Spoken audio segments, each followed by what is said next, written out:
Everyone talks about making changes in their lives, but not many people actually do. And I get it because change is hard and it's scary because it means going into the unknown. The question is, where do you come up with the courage? And how far are you willing to go to find it? That's exactly what we're going to look at in this episode. So let's get to it. There's a sentence almost nobody says out loud. I have a good life, and it's not enough. Say that at a dinner party and watch the room go quiet, partially because it sounds ungrateful. It sounds like someone complaining about the weight of their own good luck. When someone has a good job, good health, and people who love them, you might ask, what kind of person looks at all of that and still feels this cold draft coming in through the walls? But here's the uncomfortable truth. A lot of us have those thoughts. And let's face it, we live in a very goal-oriented society. We look at the good life we want to build and look at it like it's a finish line. Then we eventually cross it and we realize nobody ever told us what to do on the other side. So we stay busy, thinking that's going to distract us from wondering why it's so hard to feel fulfilled. And we talk about being grateful, but there's always this underlying friction because we know we're looking past what we currently have. All of it's really hard to figure out, so we stay put. And we get really good at ignoring the part of us that keeps whispering one word: more. Most people never answer that whisper though, because it's dangerous. People decide it's a midlife thing, and then they just turn up the music and keep going.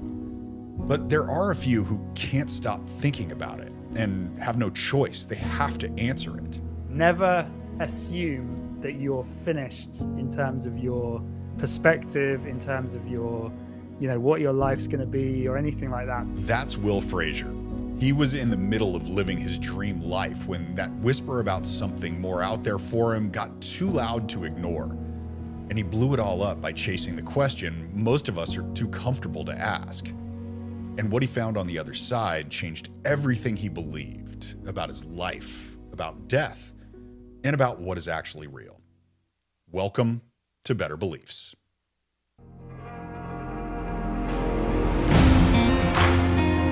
What if the only thing standing in your way is what you believe about yourself, about the world around you? Thousands of people have faced that very same question and discovered the power to shift reality itself. I'm Brent Kokel, and on Better Beliefs, I tell the stories of real people who changed everything by first changing their minds.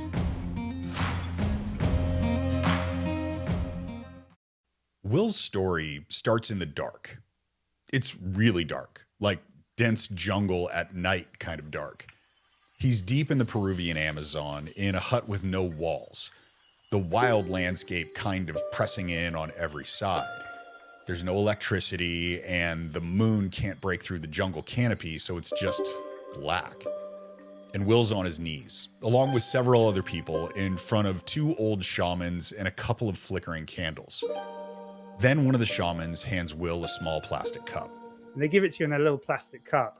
And, you come to the front of this altar where the shamans have got a couple of candles. It's very kind of Catholic coded, which I suppose it would be in a Catholic country. And you kneel and they give you this sacrament of ayahuasca. And then nothing really happens for about 45 minutes. You're basically encouraged to meditate in the darkness on your intention. And then the shaman starts singing, and they start singing this song. And as the shaman starts singing it, you get this almost wave of energy through your body that starts at your feet and it moves up towards your head. That sacrament the shamans gave Will, ayahuasca, it's a plant medicine indigenous tribes in South America have been using for 4,000 years. Ayahuasca contains something called DMT, dimethyltryptamine, which we'll come back to later.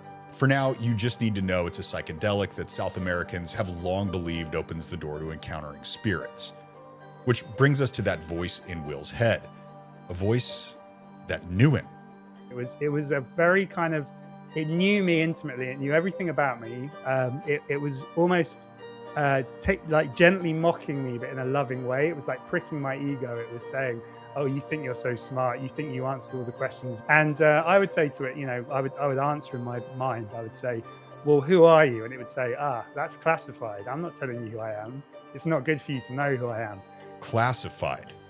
A voice in his own head, refusing to tell him who it was. And it hadn't come to make small talk either, because days earlier, when the shamans went around the circle asking each person why they'd come, everyone else had a wound. Addiction, divorce, trauma.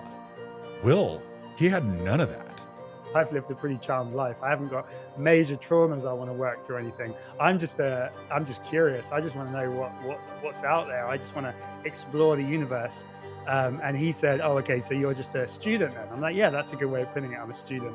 He was there to learn about himself, and the teacher, whoever it was, had a lesson. It wasn't fix yourself. It was something else entirely. It was almost like a dialogue between me and the ayahuasca. And it was basically saying to me, think bigger. There's more that you can explore. There's more you can understand. Like, what's the biggest question you could possibly think of? So Will asked the biggest question he had. What happens when we die? And what he says he was shown wasn't a heaven. It wasn't some tunnel of light. It was the shape of everything. There was a whole bigger structure that was displayed to me about how, every life eventually culminates and coalesces into this final form at the end of time, which is basically God remembering that God is itself or himself. And then God basically gets bored because God realizes he's God, goes, well, I'm an omnipotent being that is everything and knows everything. God, how boring. Like, I know everything. So let's go back to the beginning again. And he breaks himself into an infinite little sort of array of particles. And then the whole process begins again of coalescing and remembering back to being God again. That's basically what I was shown. God forgetting and remembering itself over and over forever. You don't have to believe a word of that. Just sit with how it would feel to be convinced you'd seen it with your own eyes. You'd probably come home a different person. But a guy doesn't get on a plane to the jungle and drink something that shows him God and makes him vomit for 8 hours for no reason. So let's rewind a little bit, because Will he didn't start out as a seeker. He started out as a man with absolutely nothing to run from. I've always assumed things will work out, and they normally do. I've always taken a very kind of positive attitude to life, and probably because I've had I've been lucky enough to have a pretty privileged life. I've never felt like I've had any obstacles in my life. Everything I've ever kind of set my goals towards has been achieved. He grew up in a good home. His parents loved each other. They went on a couple vacations per year. Nothing broken, nothing really to heal from. And a career that was basically a moving walkway. He was a teacher for a while before he became a senior leader, then a principal, and he was on a path to a pension and a really comfortable retirement. The education system is incredibly regimented. You know exactly where you're going to be on any given time, on any given day, a year in advance, because it's all timetabled. There's very structured pay scales that are the same across the whole country. Like, everything is just so predictable and comfortable and secure. Those words, predictable, comfortable, secure. For most people, those three words, those are the whole dream. For Will, though, they started to feel more like a prison. And the first time he really felt it, he wasn't even looking. He was on vacation in South Africa, on a river near a place called Plattenberg Bay. Everybody he was with, they were on a boat. Music, drinks, the whole thing. And he just needed to get away from it for just a minute. So I took a paddleboard and I paddled up the river, went around the bend and just until I couldn't hear the music anymore. And then I was just in complete silence in this beautiful gorge with jungle either side and the river. And I just sat on the board there, and that I had a sort of a flash of inspiration. It was almost like a download. It just went like flump straight in my head. And what it was this complete pivot in my career direction. Notice how he doesn't describe it as a thought he had. He describes it as something that came to him. And that wasn't the first time. Will had been meditating for years, and in the deepest states, he says he would make contact. He'd encounter voices and what he calls beings. And I know how that sounds, and Will does too. And some people might say, well, it sounds like you've got schizophrenia, right?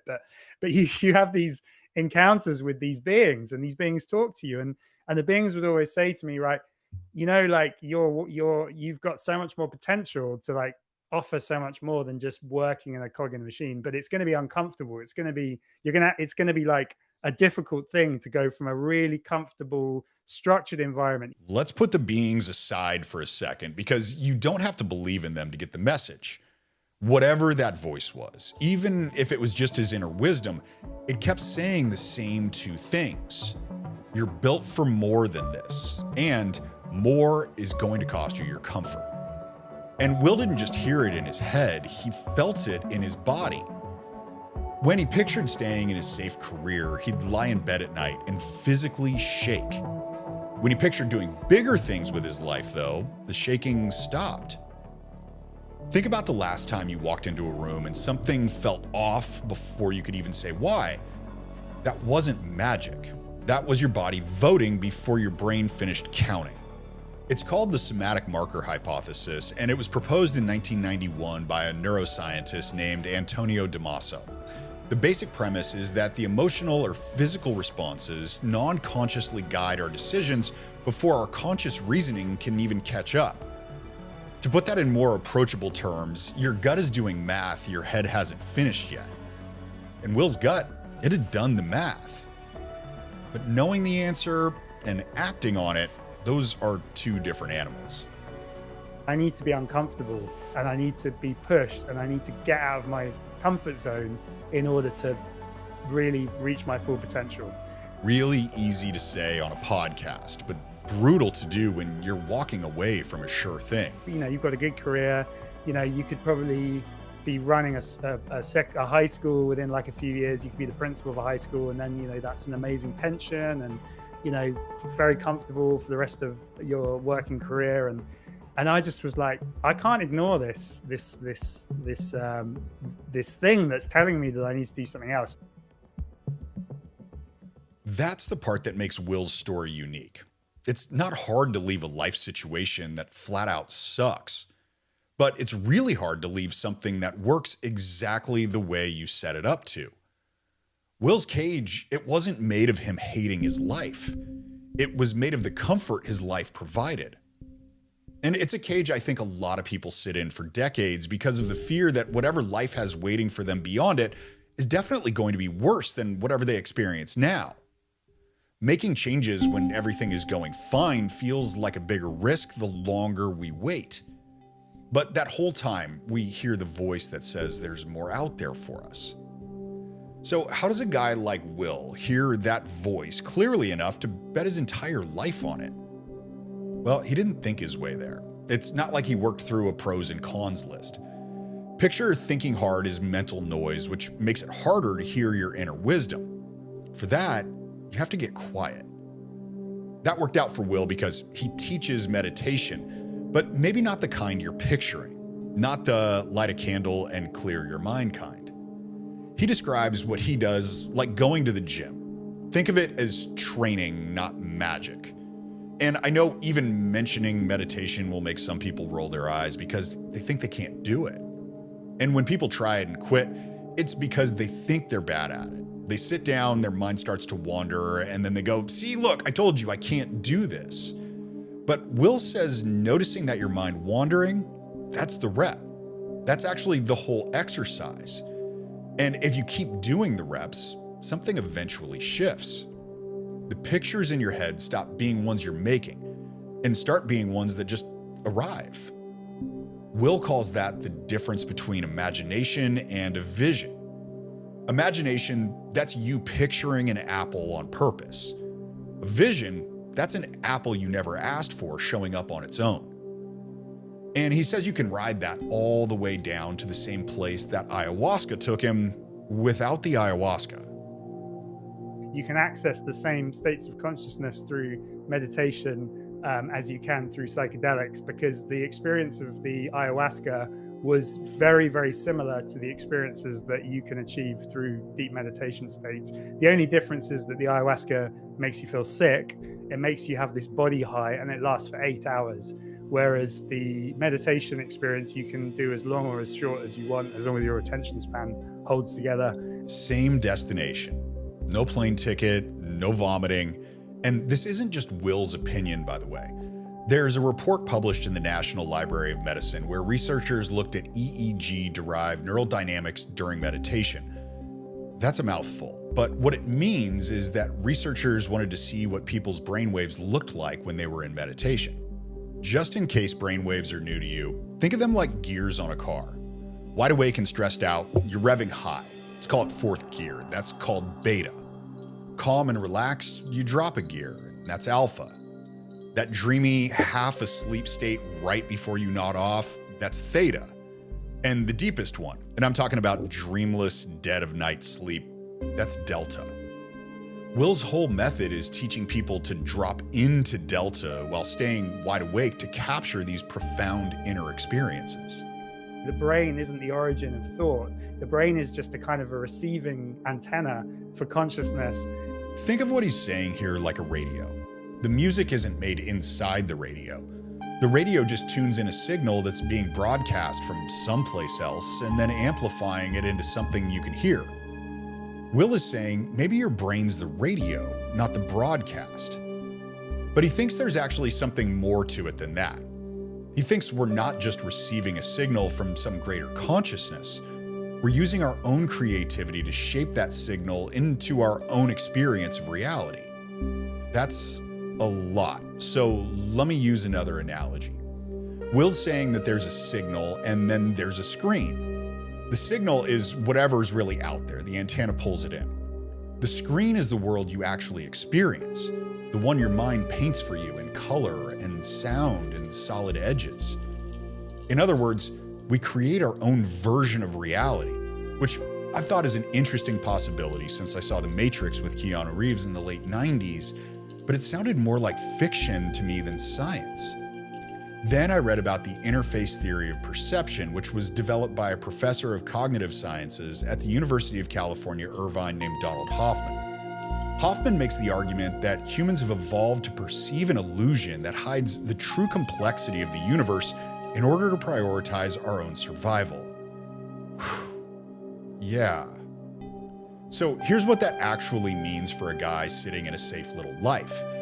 If your mind paints the screen, then what you believe is possible, that's part of the paint. The walls of your life and the ceiling on who you think you are, those aren't coming from the signal. They're coming from you. And anything that comes from you can be shaped by you. In other words, there's no fixed limit on the reality you're allowed to step into next. I had no idea about reality at all. And that's the most profound thing, is that actually these kind of meditation exercises show you that reality is a lot deeper and a lot more complicated than just the material world. And that is both terrifying and extremely liberating at the same time. I agree. Terrifying and liberating. Terrifying because the ground under you might turn out to be softer than you thought, and liberating for the exact same reason. And the deeper Will went, the more the worlds he visited stopped feeling like a dream and started feeling like a place. Which brings us back to DMT. I mentioned it earlier in the episode. Dimethyltryptamine is one of the most powerful psychedelic substances we know of. It's the active ingredient in ayahuasca, which Will drank in the story at the beginning of the episode, where he came to that profound understanding of the universe. And that's not an uncommon experience, by the way. A quick internet search and you can find lots of stories from people who say DMT was the most profound experience of their lives. They describe stepping into vivid, detailed places, meeting with beings and communicating with them, and coming back certain it was more real than the physical room they were sitting in. Those delta state experiences can be so vivid that people kind of lose themselves in them to the point where they feel like it's another reality, because they then enter a state where they're in another kind of conscious constructed reality that isn't the one their brain is creating. And that's, as I said, the paradox. The reason why our brain is so active when we're awake is because it's basically generating this reality that we're connected to. But when you're in the delta state, the brainwave is it's almost asleep, but you're still having this really vivid, almost photorealistic. In some cases, some people describe it as more real than reality. I realize that ayahuasca ceremony, that might be too far out there for some of you. So the question is there another way to create a DMT-like state that can give you these profound experiences? It turns out there is. In a paper published in 2018 in Frontiers in Psychology, Raphael Milleray found that psychedelics and advanced meditation techniques, they both target the same neural hub. It's called the default mode network. Milleray found that as you go through your day, your default mode network is active. Your mind's wandering, you're overthinking, you're worrying. But if you use advanced meditation techniques, the activity in your default mode network, it dramatically drops. And that's the same thing that happens when people take psychedelic plant medicines. So whether you get there through a plant or through sitting in meditation, you still walk through the same door. This is true of every civilization around the world, shamanic culture. They all have the same language of the subconscious, the same symbols appearing over and over and over again. And what I've realized is that when you come away from these experiences and you journal what you've seen, you might get a completely bizarre, abstract series of images that seem to make no sense, and you write them down. And then at some point later that day, later that week, later that month, something will happen, or you'll see something, or you'll hear something, and that symbol will suddenly make sense. Those symbols, they're not random, and they're not just some trick of the mind. When you look back on them, they line up like road signs, each one pointing you at the same place, the life you're actually meant to be walking towards. Think about Will's own story, that download that hit him on the paddleboard, or the voice calling him a cog in a machine, or his body shaking in bed when he pictured staying put. In the moment, each one, it was just a strange signal that he couldn't quite read. But when you line them up, they all point in the same direction, out. The deepest part of him, that was drawing a map to a life he couldn't see from inside the comfortable one he was living. And that's the real power of a profound experience. It doesn't just rattle you and leave, it hands you the map. But nobody really warns you about the price of the map. Because to reach the place where it gets drawn, you have to let go, and you have to loosen the grip on who you think you are, and you have to do it long enough to be shown who you could become. Will could do that. In his own words, he was just a student, nothing holding him down. But when you've got a good life gripping you right back, letting go is the hardest thing in the world. And I know because I've sat in the same kind of hut Will did. I did 4 ayahuasca ceremonies in a week just like him. And in my hardest one, the message that came through was that I had to give up everything I thought was true about me. Up to that point, if you'd asked me to describe myself, I would have said something like I put in maximum effort in all directions, all at once, all the time. It was telling me to slow down and to stop trying so hard. That was really difficult for me to accept because in my mind, what made me unique was the amount of effort I put out.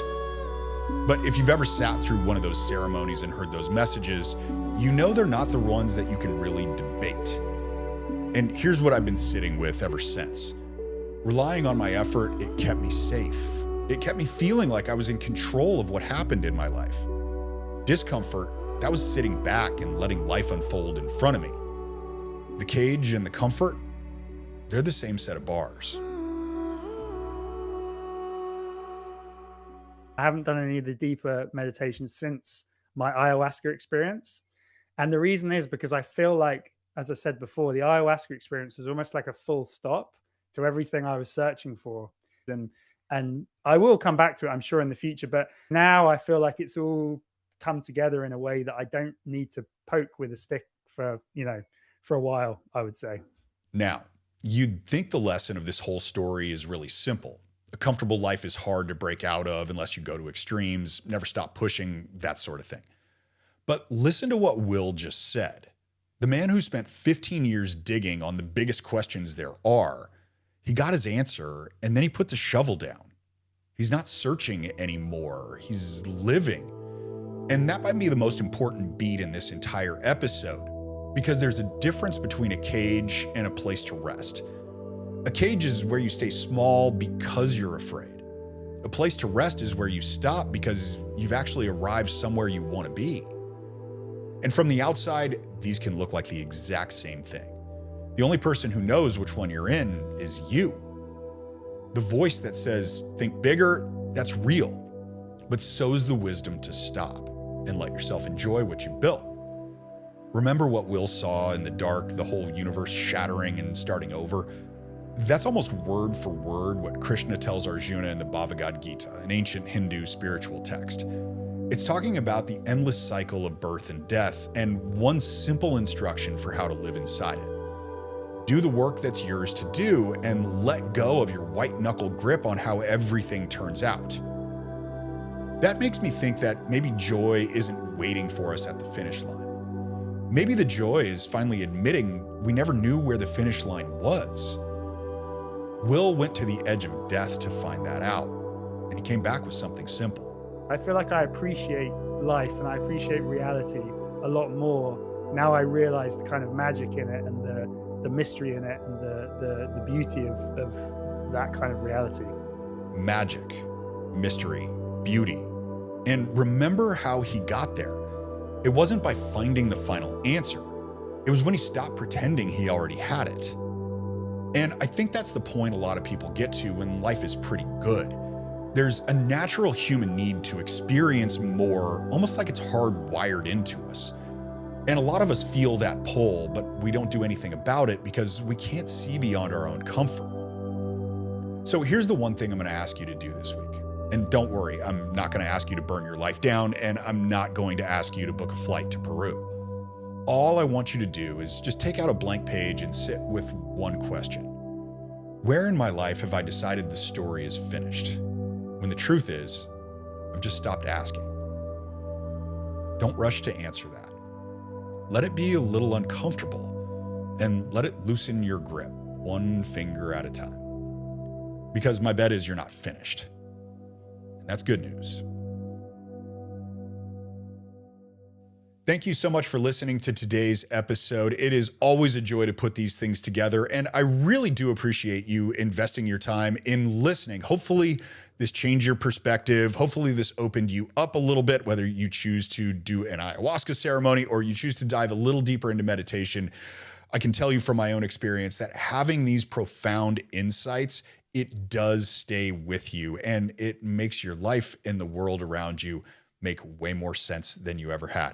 If you want to look into Will, he's got some great meditation courses. You can find him at mind-beyond-matter.com. I'll drop a link to that in the description so you don't have to remember it, but Will is fantastic. I've been with him a couple times, and both times were very, very interesting to me. So I would very much encourage you to check him out. Also, if you have not rated this show on what audio platform you're listening to it on right now, please give it 5 stars if you believe it is worth 5 stars. On YouTube, throw a subscribe and a like on this. No matter what platform you're on, though, share the show with somebody you think could benefit from what we talked about here today. That's it for this episode. I'll see you on the next one. Better Beliefs is owned by 6350 Ventures. It is written, edited, and produced by me, Brent Kokel. Yes, I do all the things, except for the cover art of the show. That's by Jenny H. Designs. And the original music you hear at the beginning of every Better Beliefs podcast, that's by the Lonely Ramblers. All other music credits are in the show notes.